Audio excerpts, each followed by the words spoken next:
Greetings and salutations, young true believers. So, uh, introduction to part one by our editor, Professor Cohen rather. He defines epistemology. His definition is that branch of philosophy concerned with the nature, scope, and justification of knowledge. The question, how do we know and what do we know? How do we know and how do we what do we know and how do we know it? Excuse me. What do we know and how do we know it? It's a simple way, he says, of expressing what epistemology deals with. Have you ever wondered about how much of what you believe you actually know, right? So, a lot of what we think we know, we're pretty well justified in believing. You think it's not just a matter of belief. You think you know that 2 plus 2 equals 4. You might think that there's a chair under you. You might think that Earth is the third planet from the sun, right? Um, so beliefs like that constitute what philosophers have historically referred to, at least in the 20th century, they referred to as justified true belief, the justified true belief account of knowledge, right? If you have grounds for accepting a claim, no reason to think that you're deceived or that you can't trust the evidence of your senses, right? Then you can be said to believe that thing, that item, purported item of knowledge, right? But in 1963, a Canadian philosopher named Edmund Gettier threw a monkey wrench in this operation. He came up with what's known as the Gettier problem. And the Gettier problem experiment is fairly straightforward. It goes like this: there's a man uh, works in an office building. His name's Jones, and Jones learns that someone in the office is going to get a promotion at the end of the day.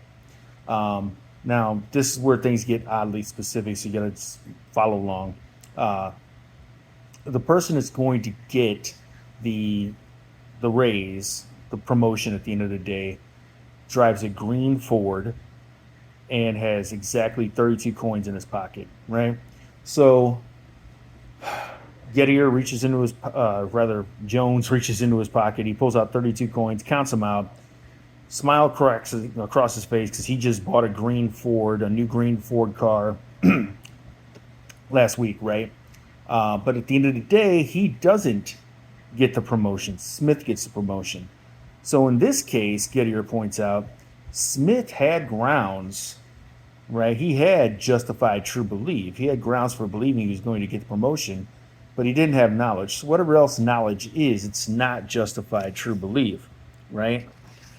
And so Gettier's demolition of the JTB, the justified true belief account of knowledge, um, has been controversial and much discussed ever since he wrote it, that article.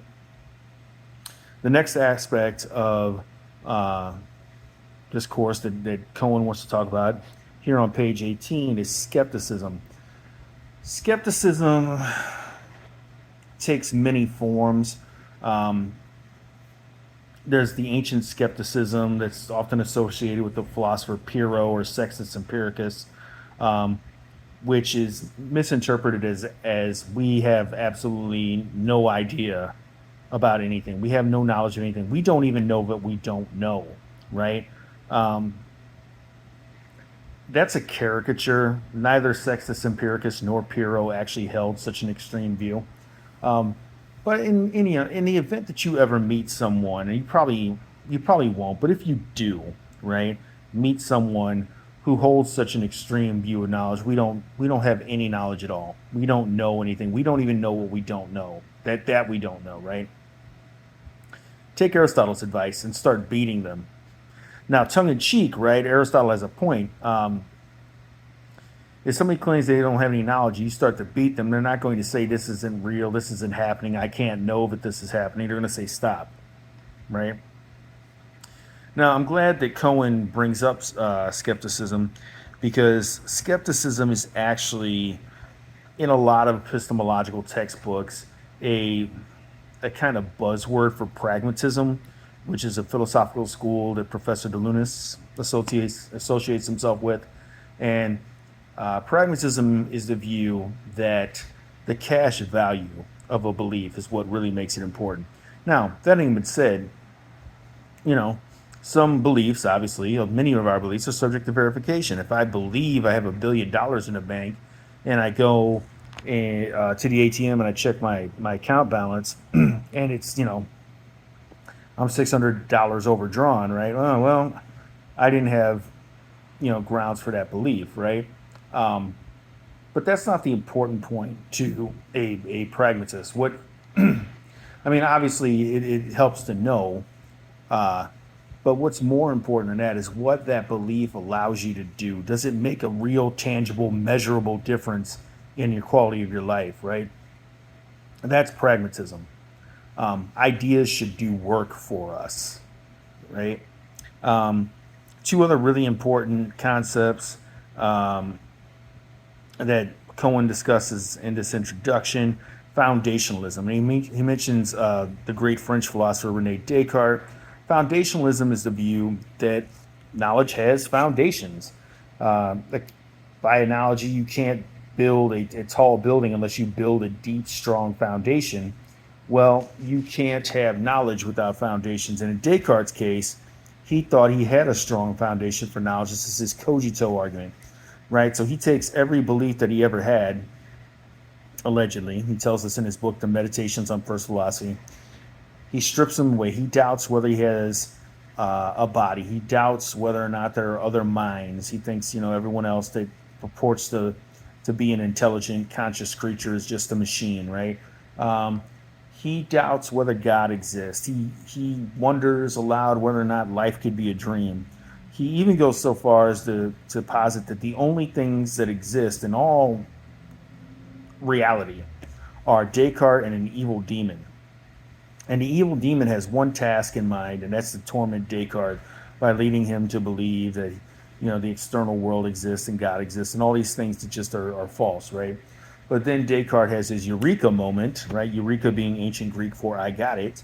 And he realizes even if there is an evil demon that's deceiving him, there's still one thing that Descartes cannot doubt on pain of irrationality. He just cannot bring himself to doubt it, and that's that thought is occurring, right? So even doubt is a species of thought. So Descartes cannot doubt that he's thinking, and if he's thinking, there must be something that's doing the thinking, and that thing is him. Descartes says, I'm a res cogitan, a thinking thing, and he utters his famous cogito ergo sum, Latin for I am thinking, therefore I exist. That's the foundation, he tells us, of the knowledge that he was looking for. He can build back up the entire world of knowledge, including the new science of the 17th and 18th centuries, well, in his case, the 17th century, from that, right? Coherentism is a more recent view, most famously associated with the French philosopher Pierre Duhem and the American philosopher Willard Van Orman Quine. We'll talk a little bit more about Quine later in the semester. And it's the idea that knowledge, belief, right, more closely resembles a web, right? And there are some propositions in the center of a web, akin to a spider's web, that are much more immune to revision than other beliefs. Like, for example, the law of identity, A equals A, everything is identical with itself. That view is very strong and difficult to shake and probably not likely to be revised, right?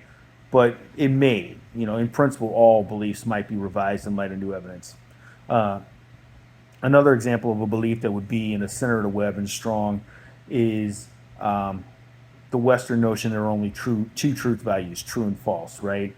That's what's known as the law of excluded middle. Out on the edges of the web, right? There are beliefs closer to the edges, right? There are beliefs like there are four fundamental forces: strong nuclear force, weak nuclear force, gravity, electromagnetism. Now, in recent experiments at the Large Hadron Collider and other places, have begun to call this in doubt, and there might be a fifth fundamental force that we're just learning about. So again, revisable in the face of new evidence, right? That's the idea behind coherentism. All our beliefs hang together, and they're all interconnected, again, in a web-like structure, right?